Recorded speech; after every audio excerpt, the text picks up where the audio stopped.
Yo, what's up guys? This is Kato on the track and welcome to this video. So in this video, I'm gonna talk about two things, one of them being all the different revenue streams that I have as a music producer, as a brand, as an entrepreneur. And then at the end of this video, I'm gonna talk about just all the different revenue streams that I think are available to producers today in 2022. So if you're new to my YouTube channel, first of all, thank you and welcome, but hit that subscribe button. All right, so this is something that I find myself talking about pretty often to new aspiring producers especially. So kind of just stepping out from behind the scenes and making yourself more visible, not necessarily even making yourself a brand. I know that's something that I've kind of done throughout my careers. I've really made it a point to brand myself, and through that I've had a lot of opportunities outside of just making beats and producing records for artists. But as you build your visibility and just become more of a brand, I feel like you have more opportunities to create more revenue streams. That way you're not just sitting around waiting for publishing checks to come in the mail, because I'm telling y'all producers right now, that is definitely not the move. You don't want to be sitting around waiting for pub checks just so you can eat and pay your bills. So that's the whole purpose of this video. I just wanted to kind of be a little bit more transparent and shed some light on all the different revenue streams, not just for me, but I think that are available to producers, and also talk some numbers. All right, so I'm not even gonna waste any time. Let's jump right into it. So one of my biggest revenue streams, and actually one of my newest kind of revenue streams that has been growing exponentially over the last year and a half, has been brand deals. So as you guys all know, I'm pretty visible on social media. I've taken a lot of time, many years to kind of build my audience and my fan base and my numbers on social media platforms. I currently have about 500,000, maybe a little bit over 500,000 followers across all my social media platforms. So especially now with TikTok, I know that sounds cliched to hear, because like everyone's like, yo, you gotta get on TikTok. But it's so true. TikTok right now is a huge growth platform. And it's no surprise, it's no secret that brands are all over TikTok looking for new influencers, music creators, to basically throw them a big bag and say, yo, come promote our brand. So I can confidently say that last year being a big year for me on TikTok, I had a lot of viral moments. That brought with it some pretty big brand deals that I did with Walmart, Red Bull, CoverGirl, Facebook, just some really big global brands, and they just keep coming in. So last year I was blessed. I definitely did six figures, probably around $100,000 to $200,000 in brand deals. The second revenue stream that has been big for me, but also big for a lot of other producers, has been selling beats online. Now, if you haven't gotten my course yet on how to build a six-figure beat store, I highly recommend you check it out. There's a ton of good information in there. I didn't hold back at all. I spilled all the tea. But yeah, selling beats online has been something that I've been doing for many years now, probably about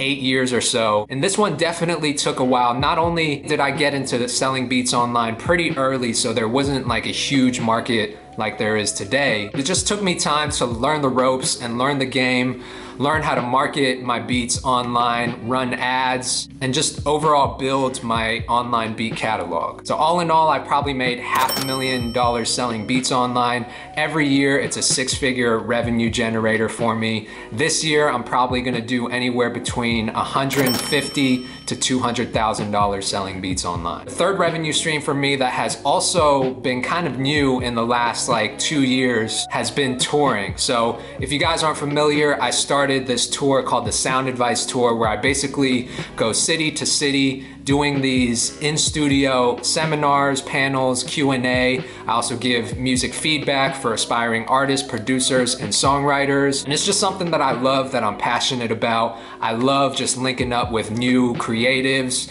you know, sharing advice, and I do it 100% independent with my in-house team. So we sell tickets directly to my audience and to my fan base. And my last tour was about 23 cities. And the tour before that, I think, was even more, maybe 25 or 26 cities. One thing I will say about touring is that it's a lot of work. It's definitely a lot of logistical stuff, because we have to book venues, we have to make travel arrangements, so flights, rental cars, hotels, and I usually have one other person traveling with me who's my camera guy, capturing all the content. And if you've ever been on tour, it's just exhausting living out of a suitcase, going city to city, but it's definitely fun for me, and I'd say I made probably about $250,000 off my last 2 tours. Fourth revenue stream is definitely more traditional, so as a producer, I have records out, I have placements, I have credits, and so that means I have a percentage of ownership on the publishing for all these songs that I produced over the years, and through that I collect royalties. So I actually don't know exactly how much I make in royalties because it comes in from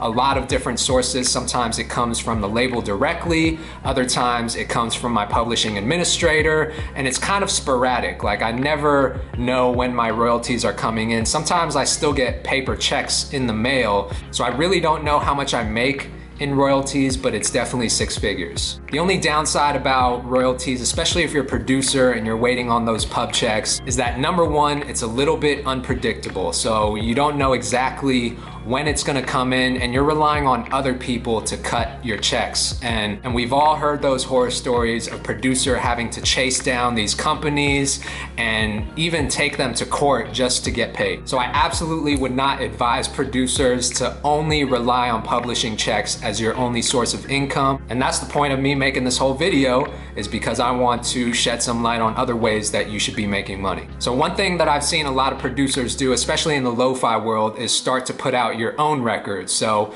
if you're making lo-fi beats and you put out your own beats on Spotify, there's a huge market for that. You can get a lot of streams, and that way you have a little bit more control if you're distributing by yourself on platforms like United Masters or TuneCore or DistroKid. It's a little bit more predictable in terms of when you're getting paid. You know those deposits are gonna hit your account every single month, and you can control your output, right? So anytime you wanna drop new music, you can just distribute it and run up your streams. It's a great way to build up monthly listeners on Spotify and just have a little bit more stability and control over how much you're making from your streaming royalties. So gotta make another plug, but if you haven't gotten my Setting Up Your Music LLC course, I talk about how to collect all of your music royalties, how to set up your music LLC, how to start writing off those expenses for tax purposes, and it's just overall a really, really helpful course for learning how to get your business right. So another revenue stream kind of along the same lines as royalties is advances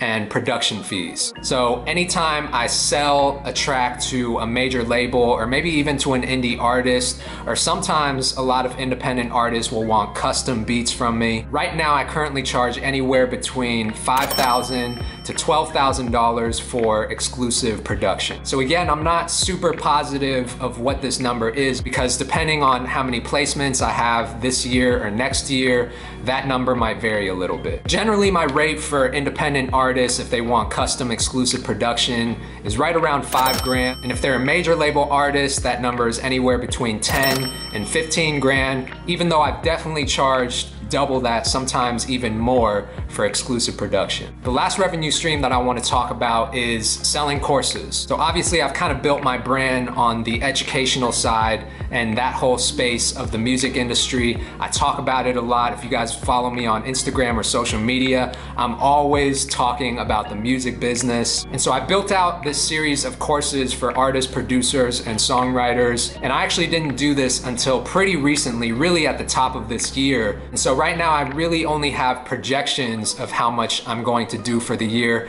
but I'm gonna say anywhere between $175,000 to $250,000 from my courses. And the courses are something that I'm super passionate about, just because I like talking about the music business and I like sharing that information and paying it forward. So I think it's really, really important to kind of pass on the keys to the newer generation and to people that are coming up in the music industry, because it's good for all of us the more educated we are about this profession and this industry. So now I want to talk about some other revenue streams that I'm not super active in, but I know that other producers, some homies of mine, are killing it in.